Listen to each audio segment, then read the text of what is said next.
Le premier titre de l'actualité nous emmène à Perpignan, où une fusillade surréaliste a été filmée devant une maison. On y voit un homme, en pleine nuit, tirer à l'arme lourde sur un portail. Une enquête est ouverte, car une famille se trouvait à l'intérieur et la mise en scène interpelle. Les détails avec Elsa Assalit et sur place, Martin Falaiseau et Emma Alonso. Au milieu de la nuit, une rafale de tirs à l'arme lourde sur cette maison de Perpignan. Nous avons choisi de ne pas diffuser le son de cette vidéo, un extrait du film L'Immortel où l'acteur Jean Reno joue un tueur à gages. La fusillade est mise en scène, filmée par une autre personne et diffusée sur les réseaux sociaux. Les tirs ont eu lieu le week-end dernier, dans le quartier du Bas-Vernet, au nord de la ville.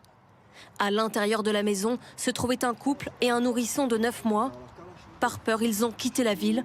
Leur neveu accepte de témoigner. Là, il y a des impacts de balles, ça rentre là-bas. Il y en a même sur le toit.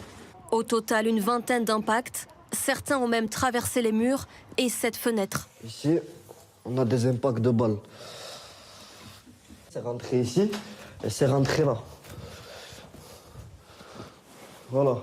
Mon oncle, oui, il est sous le choc encore une fois, oui, parce qu'il dormait à 3 h du matin. S'agit-il d'un règlement de compte? Selon les premiers éléments, les enquêteurs s'orientent sur la piste d'un différend. L'un des occupants de la maison est connu des services de police pour trafic de stupéfiants. Ça fait 44 ans que j'habite à Roudère, hein, et donc ça a changé de 100%. Pourquoi? Parce qu'il y a la drogue, il y a tout ça maintenant qui... Voilà. La mise en scène de la fusillade aussi interroge la police. C'est assez déconcertant de voir de quelle façon on a des auteurs qui se mettent en scène dans les réseaux sociaux pour atteindre leur objectif, c'est-à-dire de tuer, d'intimider, mais aussi de se montrer. Aucun blessé n'est à déplorer. Une enquête criminelle a été ouverte et confiée à la police judiciaire de Perpignan.